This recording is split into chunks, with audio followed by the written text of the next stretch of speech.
আসসালামু আলাইকুম। শুভ সকাল। সবাইকে স্বাগত জানাচ্ছি আমার দেশ লিড নিউজে। সঙ্গে আছি নাইমুল ইসলাম।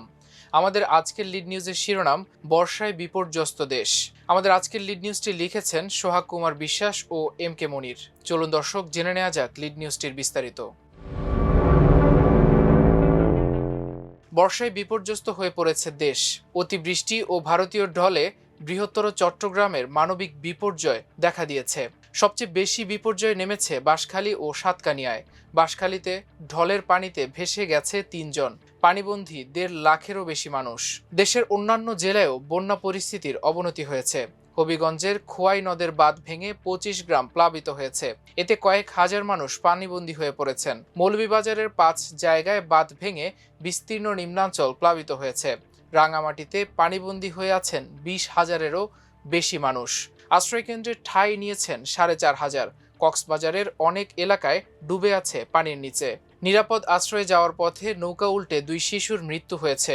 এছাড়া দ্বিতীয় দিনের মতো বিপদসীমার উপর দিয়ে প্রবাহিত হয় বাঁকখালী ও মাতামুহুরীর পানি। এদিকে পাহাড়ি ঢলে সৃষ্ট বন্যার ৪ দিন পেরিয়ে গেলেও স্বাভাবিক হয়নি বান্দরবনের জনজীবন। সারা দেশের সঙ্গে জেলা সদরের সড়ক যোগাযোগ এখনও বিচ্ছিন্ন রয়েছে।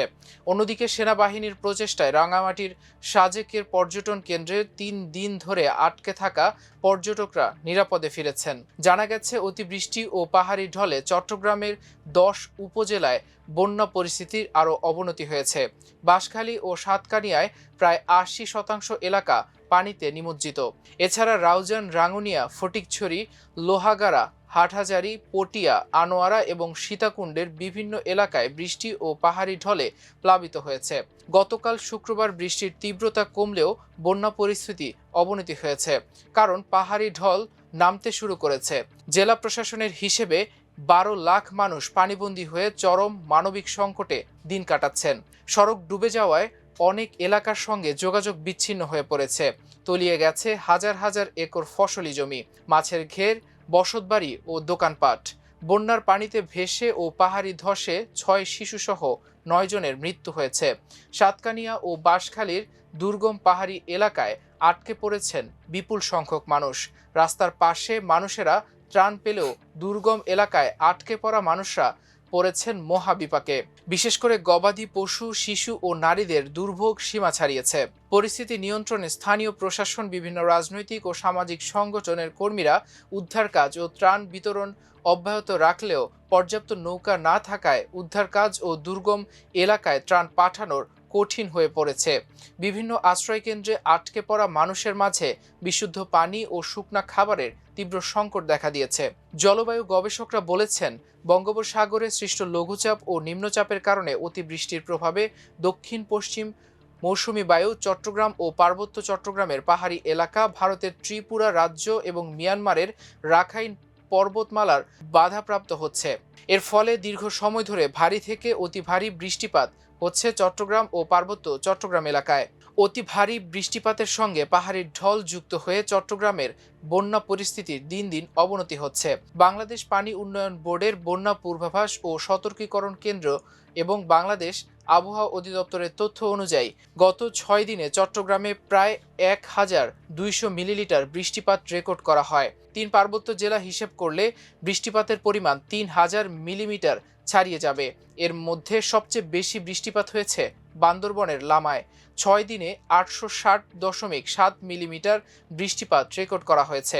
সাঙ্গু ও ডলু নদীর পানি বিপদসীমার উপর দিয়ে প্রবাহিত হচ্ছে। শঙ্খ নদীর পানি লোকালয়ে ঢুকে পড়েছে। সাঙ্গু ও ডালুর পানি লোকালয়ে ঢুকে বাঁশখালী, সাতকানিয়া, লোহাগাড়া ও চন্দনাইশ, আনোয়ারার বিস্তীর্ণ এলাকা প্লাবিত হয়েছে। রাউজান ও হাটহাজারী দিয়ে প্রবাহিত হালদার পানিও স্বাভাবিকের চেয়ে কয়েক ফুট বেশি উচ্চতায় প্রবাহিত হচ্ছে। জেলা প্রশাসন সূত্র জানিয়েছে, বাঁশখালীর ১৫ ইউনিয়নের ২১২ গ্রাম প্লাবিত হয়েছে।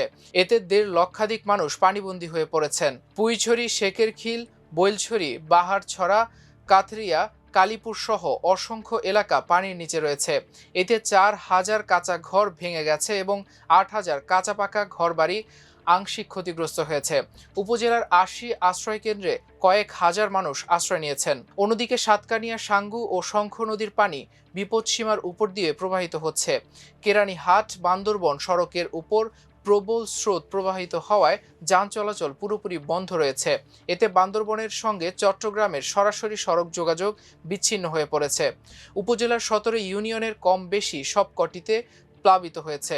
এর মধ্যে ৮টি ইউনিয়নের সঙ্গে উপজেলা সদরের সরাসরি যোগাযোগ বিচ্ছিন্ন রয়েছে। সব মিলিয়ে ৩ লাখ মানুষ পানিবন্দী হয়ে পড়েছেন। লোহাগাড়ার ৬টি ইউনিয়নের অন্তত ৩০,০০০ মানুষ গত ৬ দিন ধরে পানিবন্দী হয়ে আছেন।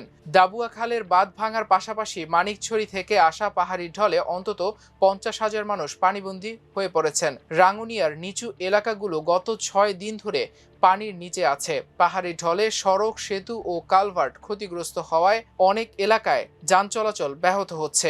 ইতোমধ্যে ইছাখালী গুচ্ছগ্রামে পাহাড় ধসে এক নারীর মৃত্যু এবং ২ জন আহত হয়েছেন। হালদা নদীর পানি বিপদসীমার উপর দিয়ে প্রবাহিত হওয়ায় একাধিক ইউনিয়নের নিম্নাঞ্চল প্লাবিত হয়েছে। অনেক ঘরবাড়ি, ফসলি জমি ও মাছের ঘের পানির নিচে চলে গেছে। চন্দনাইশের দোহাজারী পৌরসভার অধিকাংশ এলাকা পানিতে তলিয়ে আছে। শঙ্খ নদীর তীরবর্তী এলাকা বেশ ক্ষতিগ্রস্ত হয়েছে। এছাড়া ঢাকা চট্টগ্রাম মহাসড়ক সংলগ্ন সীতাকুণ্ডের বিভিন্ন এলাকায় পাহাড়ি ঢলে জলাবদ্ধতা তৈরি হয়েছে। পৌরসভার মোহাম্মদপুর এলাকায় পানিতে ডুবে ২ বছর বয়সী এক শিশুর মৃত্যু হয়েছে। চট্টগ্রামের বিভাগীয় কমিশনার ডক্টর মোহাম্মদ জিয়াউদ্দিন জানান, হঠাৎ বন্যা হওয়ায় শুরুতে সবাই কিছুটা অপ্রস্তুত হয়ে পড়েছিল।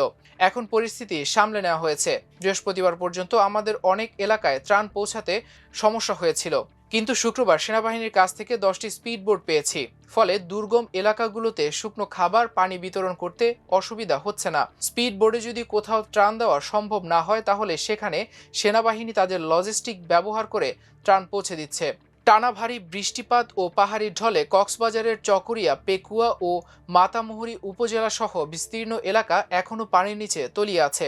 কোথাও কোথাও কোমর পরিমাণ পানি ঢুকে গেছে বাড়িঘরে। এদিকে বন্যার পানিতে ঘর ছেড়ে নিরাপদ আশ্রয়ে যাওয়ার সময় নৌকা ডুবে চকরিয়ায় হাসনাতুল জান্নাত ঝর্ণা ও শাওরিন মনি নামে 2 বোনের মৃত্যু হয়েছে।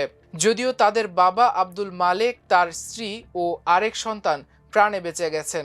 বন্যার পানিতে ঘর ছেড়ে নিরাপদ আশ্রয়ে যাওয়ার স্বপ্ন ছিল আব্দুল মালেক পরিবারের, কিন্তু সেই পথই হয়ে উঠল মৃত্যুর ফাঁদ। ঝড়ো বাতাসের ডিঙি নৌকা উল্টে তার স্ত্রী ও 2 সন্তান প্রাণে বাঁচলেও নিখোঁজ হয় 13 বছরের মেয়ে হাসনাতুল জান্নাত ঝর্ণা ও 7 বছর বয়সী শাওরিন মনি। দুপুর 1:30টার দিকে ফায়ার সার্ভিসের ডুবুরি দল ঝর্ণার লাশ উদ্ধার করে। মুমূর্ষ অবস্থায় উদ্ধার হওয়া শাওরিন মনিকে হাসপাতালে নেওয়া হলে সেখানে তাকে মৃত ঘোষণা করা হয়। বাঁকখালী ও মাতামুহুরী নদীর পানি অতিবৃষ্টি ও পাহাড়ি ঢলে দ্বিতীয় দিনের মতো বিপদসীমার উপর দিয়ে অতিক্রম করছে। তবে জেলার কোথাও কোথাও বেড়িবাঁধ ভেঙে পানির ঢোকার ঘটনা ঘটেনি। শুধু চকরিয়া উপজেলার কোনাখালী ইউনিয়নে বেড়িবাঁধ উপচে লোকালয়ে পানি প্রবেশ করেছিল। কক্সবাজার জেলা প্রশাসনের জারি করা গণবিজ্ঞপ্তিতে বলা হয়, কক্সবাজার সমুদ্র বন্দরে 3 নম্বর স্থানীয় সতর্ক সংকেত বহাল রয়েছে। আবহাওয়া অধিদপ্তরের পূর্বাভাস অনুযায়ী আগামী কয়েকদিন ভারী থেকে অতি ভারী বর্ষণ অব্যাহত থাকতে পারে। রাঙামাটিতে গত কয়েকদিনের টানা ভারী বর্ষণ আর ভারত থেকে পাহাড়ি ঢল নামতে থাকায় বাঘাইছড়ির বন্যা পরিস্থিতি এখনও অপরিবর্তিত রয়েছে। শুক্রবার থেকে বৃষ্টিপাত কম হলেও গ্রামগুলোর পানি কমেনি, পরিস্থিতি স্থিতিশীল রয়েছে। মৌসুমি বায়ুর প্রভাবে টানা কয়েক দিনের ভারী বর্ষণ ও পাহাড়ি ঢলে সৃষ্ট বন্যা 4 দিন পেরিয়ে গেলেও স্বাভাবিক হয়নি বান্দরবনের জনজীবন। সারা দেশের সঙ্গে জেলা সদরের সড়ক যোগাযোগ এখনও বিচ্ছিন্ন রয়েছে। চট্টগ্রামের কেরানীহাট ও বাজালিয়া এলাকায় সড়ক পানির নিচে তলিয়ে থাকায় দূরপাল্লার কোনো বাস বান্দরবন শহরে প্রবেশ কিংবা বের হতে পারছে না। এতে চরম ভোগান্তিতে পড়েছে স্থানীয় লোকজন। সেনাবাহিনীর প্রচেষ্টায় রাঙামাটির সাজেক ভ্যালির পর্যটন কেন্দ্রে 3 দিন ধরে আটকে থাকা পর্যটকরা নিরাপদে ফিরেছেন। টানা বৃষ্টিতে সড়ক যোগাযোগ বিচ্ছিন্ন হওয়ায় সাজেকে আটকা পড়েন 5 শতাধিক পর্যটক। গত বৃহস্পতিবার ও শুক্রবার 2 দফায় তাদের নিরাপদে ফিরিয়ে আনা হয়। টানা ভারী বর্ষণ ও পাহাড়ি ঢলে চট্টগ্রামের বাঁশখালীর বিস্তীর্ণ এলাকা প্লাবিত হয়েছে। 1.5 লক্ষাধিক মানুষ পানিবন্দী হয়ে মানবেতর জীবনযাপন করছেন। এর মধ্যেই পাহাড়ি ঢলের তীব্র স্রোতে ভেসে মিরাজ ও আশিক নামে 2 শিশুর মর্মান্তিক মৃত্যু হয়েছে। এদিকে শুক্রবার সকালে জামায়াতে ইসলামীর আমির ও জাতীয় সংসদের বিরোধী দলীয় নেতা ডাক্তার শফিকুর রহমান বন্যা কবলিত বাঁশখালীর বিভিন্ন এলাকা পরিদর্শন করেন। তিনি ক্ষতিগ্রস্ত পরিবারগুলোর সঙ্গে কথা বলেন এবং নগদ অর্থ ও ত্রাণ সামগ্রী বিতরণ করেন। হবিগঞ্জের খোয়াই নদীর বাঁধ ভেঙে অন্তত 25 গ্রাম প্লাবিত হয়েছে। এতে কয়েক হাজার মানুষ পানিবন্দী হয়ে পড়েছেন। বন্যার্থ মানুষ নদীর বাঁধ ও শিক্ষা প্রতিষ্ঠানে আশ্রয় নিয়েছেন। গত বৃহস্পতিবার রাত 8টার দিকে সদর উপজেলার 10 নম্বর লস্করপুর ইউনিয়নের কালীগঞ্জ গ্রামের পাশের নদীর বাঁধ ভেঙে প্রবল বেগে পানি লোকালয়ে প্রবেশ করে। ভারতীয় ঢল ও অতিবৃষ্টিতে মৌলভীবাজারের 2টি উপজেলায় নদী ভাঙনের ফলে প্রায় 20,000 মানুষ পানিবন্দী হয়ে পড়েছেন। বিভিন্ন এলাকায় সরকারি কোনো সহযোগিতা না পাওয়ার অভিযোগ উঠেছে। দর্শক, এ ছিল আমার দেশ আজকের লিড নিউজে। এতক্ষণ সঙ্গে থাকার জন্য অশেষ কৃতজ্ঞতা। আল্লাহ হাফেজ।